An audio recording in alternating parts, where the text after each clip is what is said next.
From the Bob Mills Weather Center, the Oklahoma weather expert, Travis Meyer.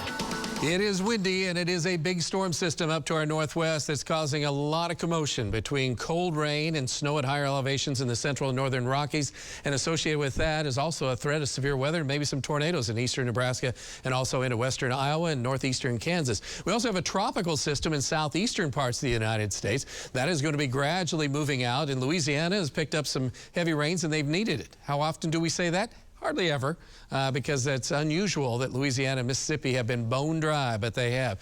So what's happening at this point is the fact that we are going to be dealing with wind. We do have wind advisories across the northwest part of our viewing area. That extends through Kansas. We have a high wind watch going north in Nebraska and also up in the Dakotas. We have fire weather watches out to the west where it hasn't rained, and we need a lot of rain. We show you the drought maps all the time. So again, it's a very active storm system. Most of the energy is just to our north. That is blowing very warm air back into the central plains. And there's nothing that's really cold. There's no Arctic air as of yet. And again, it's the time of year we have to start watching further to the north. But right now, our focus is just on this storm system. Dynamics with this are strong. There's just kind of been stolen a little bit of moisture from this system because of the tropical system that's off to the southeast. But by early Friday morning, that'll be draping a cold front across our area late tomorrow night and Friday morning. That'll give a slight chance of showers and storms. Not much, but there could be a few. Then once that moves through, the colder air comes in behind it. So we don't have any more of this orange and this big old high pressure system sitting on top of us or Sunday or into next week. It does moderate a little bit. Tonight, though, there's no moderation of winds. Winds continue to be strong and getting stronger. We have gusts right now to 32 miles per hour, so that'll keep us pretty mild overnight.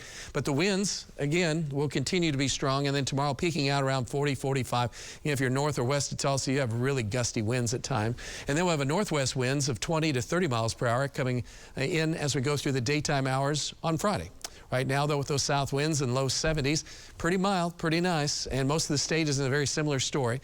We have Gulf moisture that continues to come up out of the south from the Gulf of Mexico, of course, and then that moisture is being transported north. It's just fairly shallow. It's just near the surface, so we don't have a whole lot of moisture getting up to that storm system up to the north, as we said, but there could be just enough for a few isolated storms tomorrow night, maybe starting about this time. But wind gusts tomorrow estimated right now 30 to about 40 plus miles per hour. So again, that's why we want you to be aware. If you're south and east, part of our viewing area, about 20 to 30, maybe some gusts to 35.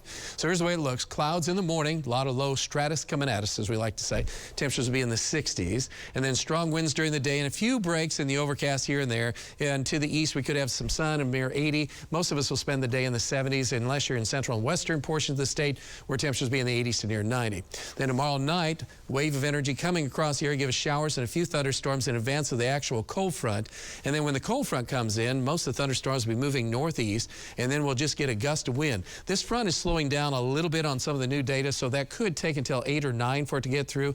So we'll be in the 60s to maybe low 70s in the morning, and then once the front comes through, it's gusty northwest winds, and then it'll be kind of dropping a little bit in the 50s, then bouncing back into the upper 60s and low 70s. But for Friday night football games, it'll be pretty windy. Odds of rain are best if you're north, but they're not that great. And again, it'll be very spotty. It'll be sprinkles and showers. There just isn't a whole lot unless one isolated storm catches you and you get a ½ inch of rain. Saturday, we'll have highs in the 60s, cloudy and chilly in the north. And then on Sunday morning, we're in the 40s with partly to mostly cloudy skies. That doesn't sound too bad, but the winds are going to continue strong through the afternoons. And so it's going to be a chilly, chilly weekend compared to what we're used to. And it's going to stay that way until we get to about Tuesday of next week. There's no major heat waves headed our way after tomorrow. Temperatures tonight into the morning, 60s to near 70. Gusty south winds will be strong all night through the daytime hours tomorrow, so hang on.